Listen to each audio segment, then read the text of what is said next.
देखेंगे आज स्टार्ट करेंगे S block elements.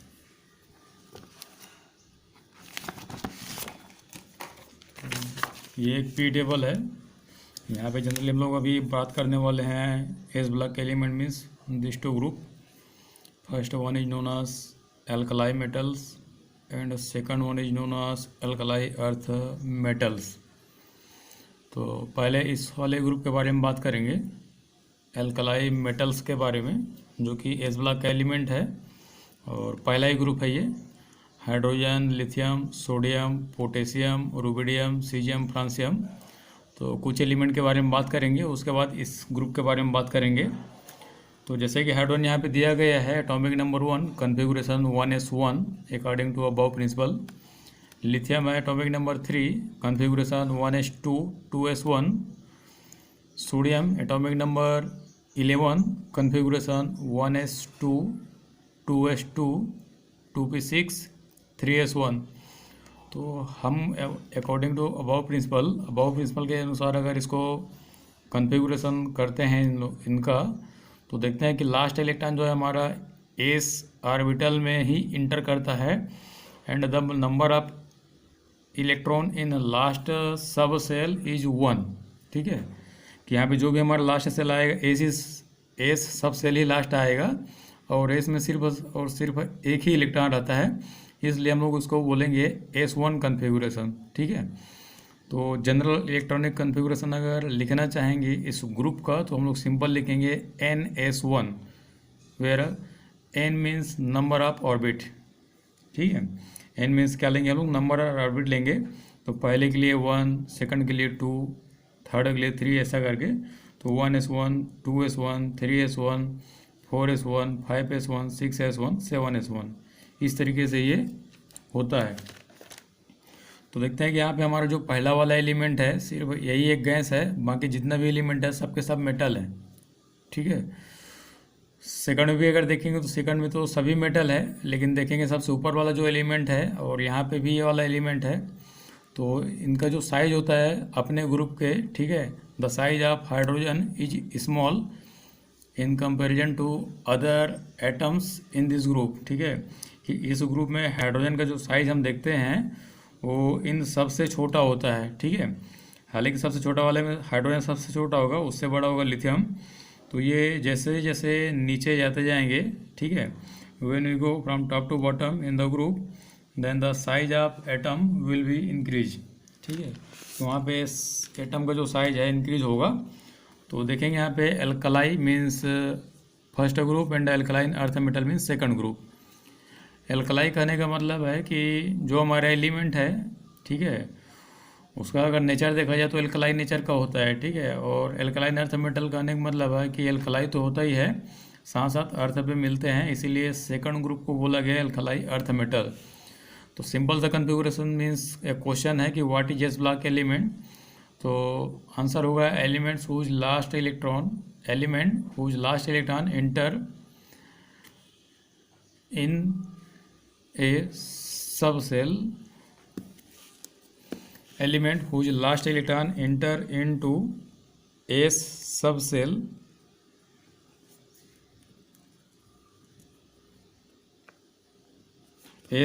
is called S block element। कि कोई भी एलिमेंट जिसका लास्ट इलेक्ट्रॉन S सब सेल में एंटर करेगा, S डैश सब सेल, तो हम उसको नाम दे देंगे S ब्लॉक एलिमेंट्स। ठीक है, एक्सेप्ट है हीलियम। ठीक है, अब हीलियम में कन्फिगुरेशन अगर देखा जाए तो 1s2 होगा। तो देखेंगे ऐसे अगर हीलियम का कन्फिगुरेशन देखते हैं तो हीलियम हमारा हो जाएगा He एटॉमिक नंबर 2 और ये हो जाएगा 1s2। तो सिर्फ एक हीलियम ऐसा एलिमेंट है जिसका लास्ट इलेक्ट्रॉन जो है एस सब सेल में जाने के बाद भी उसको इनएक्टिव गैस में पी ब्लॉक एलिमेंट में रखा गया है। उसके लिए कुछ रीजन है, अभी आगे पी ब्लॉक में उसको डिस्कस करेंगे। तो लास्ट इलेक्ट्रॉन जैसे एस ब्लॉक में इंटर करेगा एस सब सेल में, उसको बोला गया है कि वो हमारा हो जाएगा एस ब्लॉक एलिमेंट। एक्सेप्शन है helium due to its inactive nature. ठीक है, ये इनएक्टिव होता है इसीलिए उसको लास्ट ग्रुप में रख दिया है पी ब्लॉक में। तो ये कुछ एग्जांपल लिखेंगे, हाइड्रोजन, लिथियम, सोडियम, जो कि लास्ट इलेक्ट्रॉन इंटर कर रहे हैं सिर्फ और सिर्फ एस सब सेल में, 1:1, 2:1, 3:1, 4:1 ऐसे करके ये कंटिन्यू अरेंज होता जाएगा।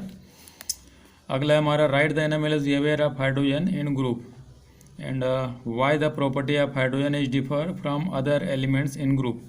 कि जो हम पी टेबल देख रहे थे, पी टेबल में देख रहे थे कि जो हाइड्रोजन का साइज है, यहाँ पे जो हमारा हाइड्रोजन का साइज है, साइज नहीं बोलेंगे, हाइड्रोजन का जो ग्रुप है ये बाकी सभी एलिमेंट्स से डिफर है। ठीक है, तो रीजन देखना है कि इसका जो ग्रुप है, ठीक है, कुछ प्रॉपर्टी है जो कि अदर एलिमेंट के प्रॉपर्टी से मैच नहीं करता, तो उसी प्रॉपर्टी को हम लोग नाम दिए हैं एनामिलस बिहेवियर। एनामिलस मतलब कि कुछ अलग बिहेवियर है हाइड्रोजन का अपने group element means group member के प्रति।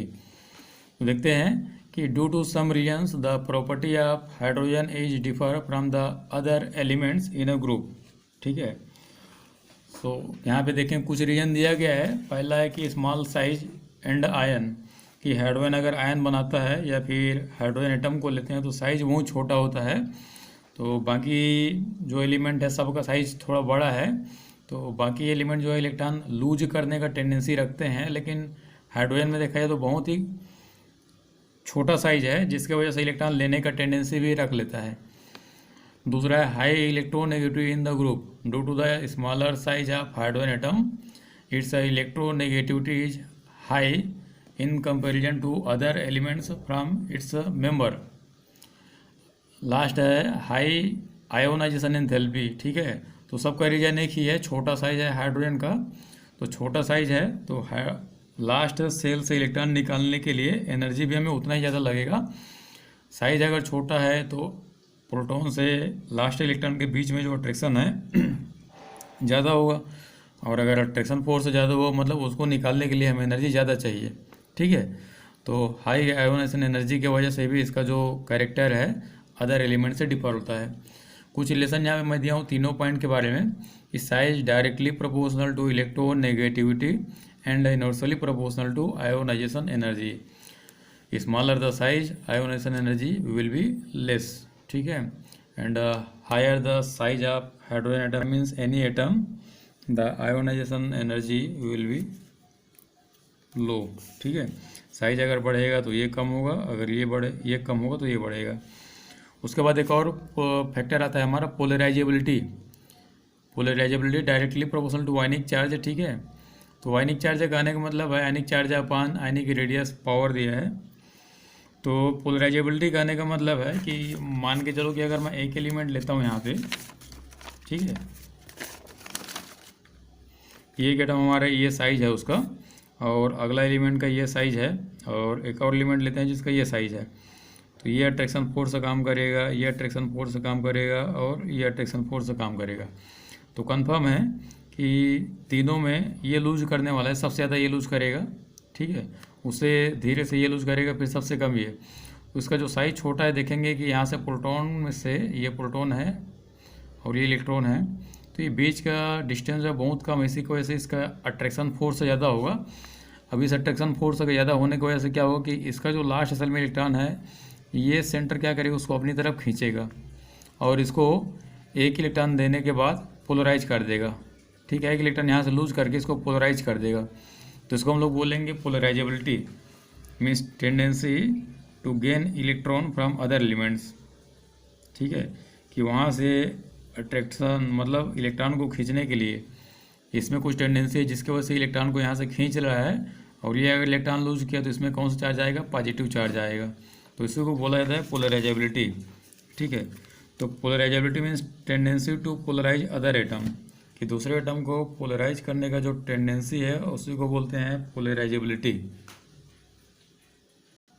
और पोलराइजेबिलिटी का यहाँ पे एक और रिलेशन दिया, तो आयनिक रेडियस दिया था, जितना ज़्यादा चार्ज होगा साइज उतना ही छोटा होगा, जितना छोटा साइज होगा उसमें अट्रैक्शन फोर्स उतना ही ज़्यादा होगा, अब पोलराइजेबिलिटी उतना ही ज़्यादा होगा। अगला है हमारा polarizability inversely proportional to size. ठीक है, जितना साइज छोटा होगा पोलराइजेबिलिटी उतना ही ज़्यादा होगा। अगला हमारा diagonal relationship. What is diagonal relationship? तो यहाँ पे देखेंगे the similarity in property of elements present diagonally in periodic table is called diagonal relationship। जैसे कि देखते हैं यहाँ पे, जैसे बेरिलियम दिया हुआ है, तो ये देखेंगे यहाँ पे लिथियम, ठीक है, ये हमारा लिथियम हुआ। तो लिथियम से देखेंगे डायगोनली कौन प्रेजेंट है, मैग्नीशियम, ठीक है। तो यहाँ पर भी देखेंगे लिथियम से मैग्नीशियम का रिलेशन बनता है, लिथियम से मैग्नीशियम, बेरिलियम का एल्यूमिनियम से। तो बेरिलियम का देखेंगे यहाँ पे डायगोनली कौन प्रेजेंट है, एल्यूमिनियम, इसलिए बेरिलियम का एल्यूमिनियम के साथ डायगोनल रिलेशनशिप होगा। अगला है बोरॉन, ठीक है। तो यहाँ बोरॉन देखेंगे, बोरॉन का किससे होगा, सिलिकॉन से होगा, ठीक है, जैसे कि यहाँ पर दिखाया गया है। सेम कार्बन किससे हो जाएगा, फास्फोरस। इस तरीके से जो एलिमेंट यहाँ पे डायगोनली प्रेजेंट है, ये वाला, ठीक है, ये वाला और ये वाला, इसी को बोलते हैं डायगोनल रिलेशनशिप, ठीक है। तो ये कुछ एग्जांपल है, lithium with magnesium, beryllium with aluminium, boron with silicon. ये सेकंड सीरीज है, ये थर्ड सीरीज है, ठीक। उसके बाद देखते हैं कि why the property of lithium with magnesium is similar, कि जो डायगोनल रिलेशनशिप हम लोग दिए हैं कि लिथियम का कुछ प्रॉपर्टी है जो कि मैग्नीशियम के समान है, ठीक है। There are some property which are similar to magnesium of lithium, ठीक है, कि मैग्नीशियम के प्रॉपर्टी के समान लिथियम का कुछ प्रॉपर्टी है। तो उसके लिए कुछ रीजन है, देखते हैं। पहला है कि सिमिलर इलेक्ट्रोनेगेटिविटी ऑफ एलिमेंट, कि दोनों का देखा गया कि जो इलेक्ट्रोनेगेटिविटी का वैल्यू दिया गया है मैग्नीशियम का और लिथियम का, ये दोनों लगभग समान है, ठीक है, लगभग सिमिलर है वो। अगला है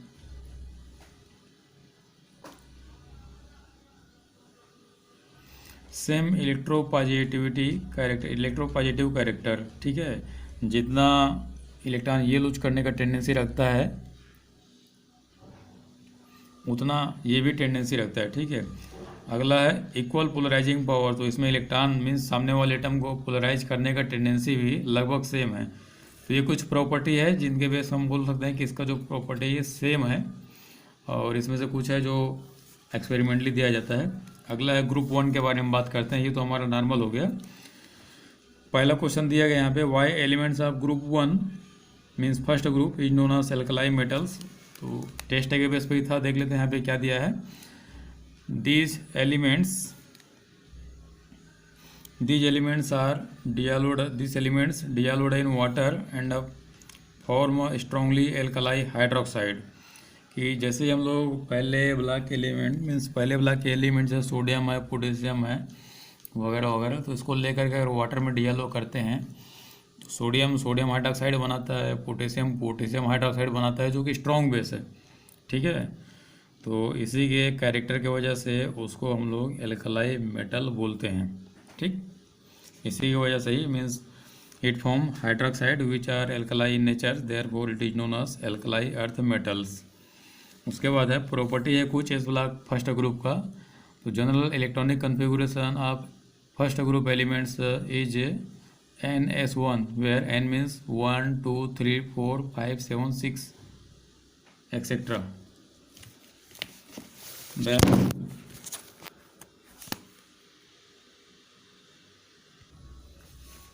अगला है हमारा एटॉमिक रेडियस, ठीक है। तो एटॉमिक रेडियस देखेंगे हम लोग पहले ही डिस्कस कर चुके हैं, ठीक है। तो अगर पी टेबल हम लोग लेते हैं इस तरीके से, तो एटॉमिक रेडियस का एक सिंपल चार्ट हम लोग बनाए थे इस तरीके से, ठीक है। कि अगर मान लो पीरियड में, अब पीरियड के हम लोग ग्रुप के बारे में ही बात करेंगे क्योंकि हम पहले ग्रुप के बारे में बात कर रहे हैं। तो हाइड्रोजन से अगर फ्रांसियम तक जाते हैं तो हमारा साइज क्या होगा, यहाँ से इंक्रीज होता जाएगा, ठीक। तो ये हो जाएगा हमारा एटॉमिक नंबर। जैसे जैसे हम लोग नीचे जाएंगे, यहाँ पे जो नीचे जाने का सिंबल है, ये सिंबल बता रहा है कि इंक्रीज हो रहा है, ठीक। Atomic number directly proportional to atomic size, जितना ज़्यादा एटॉमिक नंबर होगा उतना ज़्यादा एटॉमिक साइज होगा इन ग्रुप, ठीक है, क्योंकि ग्रुप के बारे में बात कर रहे हैं, पीरियड के केस में अलग हो जाएगा। तो जैसे जैसे हम लोग नीचे आएंगे, यहाँ से हम लोग ये भी देख सकते हैं कि हाइड्रोजन से अगर फ्रांसियम तक जाएंगे तो साइज के क्या होगा, ऑर्डर इंक्रीज होगा।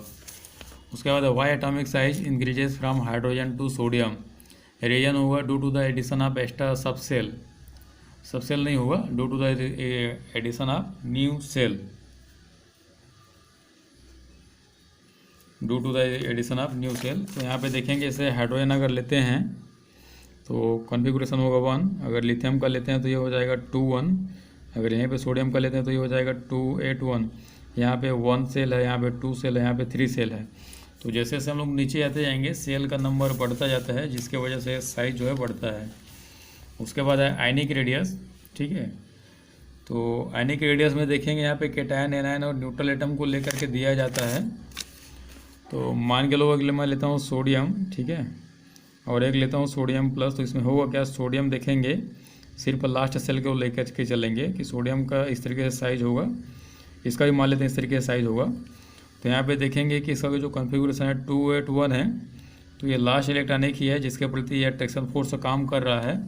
लेकिन सोडियम प्लस में देखेंगे यहाँ पे इलेक्ट्रॉन का नंबर 10 होगा, कॉन्फ़िगरेशन होगा 2 8, ठीक है। तो लास्ट सेल में कोई भी इलेक्ट्रॉन नहीं होगा, ठीक है। लेकिन यहाँ पे अंदर में देखेंगे कि 11 प्रोटॉन है और यहाँ भी अंदर में 11 प्रोटॉन है, मीन्स तो 11 प्रोटॉन, ठीक है, 11 इलेक्ट्रॉन को अपनी तरफ खींच रहे हैं। यहाँ पे देखेंगे कि 11 प्रोटॉन जो कि सेंटर पे बैठे हुए हैं, बाहर बैठे हुए 10 इलेक्ट्रॉन को खींच रहे हैं, ठीक है। मतलब अलग अलग हुआ है, यहाँ पे सेल अलग अलग होगा, तो 10 इलेक्ट्रॉन को खींच रहे हैं। तो यहाँ पे 10 लोग जो बाहर में हैं उसको 11 लोग खींच रहे हैं। यहाँ पे देखेंगे कि जो 11 लोग बाहर में हैं उसको अंदर वाले 11 लोग खींच रहे हैं। तो यहाँ पे देखेंगे कि दोनों का जो नंबर है बैलेंस है, ठीक है। लेकिन यहाँ पे अंदर वाले ज़्यादा हैं, तो कंफर्म है अगर अंदर वाले में खींचने वालों का नंबर ज़्यादा होगा तो साइज भी छोटा होगा। तो अगर हम लोग बात करेंगे सोडियम और सोडियम प्लस, तो जहाँ भी प्लस चार्ज है उसको हम लोग क्या नाम देंगे, कैटायन, ठीक है। और ये हमारा न्यूट्रल एटम है, ठीक। तो कैटायन का जो साइज होगा कंफर्म है कि हमेशा एटम से कम होगा, और एटम का जो साइज़ है हमेशा Na- से छोटा होगा। मीन्स अगर कोई भी एनायन है, एनायन मीन्स नेगेटिव चार्ज वाला कोई भी पार्टिकल है, तो उसी के न्यूट्रल एटम से वो बड़ा होगा और उसी के पॉजिटिव एटम सबसे छोटा होगा। इस तरीके से आर्डर बनता है। तो ये कुछ आर्डर बनेगा हमारा सोडियम और सोडियम प्लस। अगला है सोडियम प्लस और मैग्नीशियम 2 प्लस, ठीक है। तो सोडियम प्लस में देखेंगे कि 11 प्रोटॉन है, 10 इलेक्ट्रॉन है। यहाँ पे 12 प्रोटॉन होगा और 10 ही इलेक्ट्रॉन है। तो कंफर्म है यहाँ पे खींचने वाले 12 हैं, तो उसी का साइज छोटा होगा, इसलिए साइज ऐसा होगा, ठीक है। देखते हैं क्या रीजन दिया है। Due to the extra number of proton in magnesium the attraction between nucleus to valence electron is more than sodium, therefore the size of magnesium is less than the sodium. तो इस तरीके से reason होने वाला है कि अंदर में प्रोटॉन का नंबर बढ़ जाता है, जिसकी वजह से अट्रैक्शन फोर्स का वैल्यू बढ़ जाता है, इसलिए साइज जो है कैटायन का छोटा होता है। उसके बाद आयोनाइजेशन एंथैल्पी। तो जैसे जैसे लिथियम से हम लोग सीजियम तक जाएंगे, मीन्स नीचे की ओर जाएंगे, साइज बढ़ता है। और साइज का हम लोग रिलेशन देख चुके हैं आयोनाइजेशन एनर्जी के साथ। तो ये एंथैल्पी है ये, ठीक है, आयोनाइजेशन एंथैल्पी है। आई का मतलब आयोनाइजेशन, डेल एच मतलब चेंज इन एंथैल्पी। तो लिथियम से सीजियम तक जाएंगे तो आयोनाइजेशन एंथैल्पी का वैल्यू डिक्रीज होगा, क्योंकि वहाँ पे साइज इंक्रीज होता है। तो इस क्लास में इतना ही रखते हैं, अगले क्लास में डिस्कस करेंगे अगला पॉइंट। आज के लिए थैंक यू।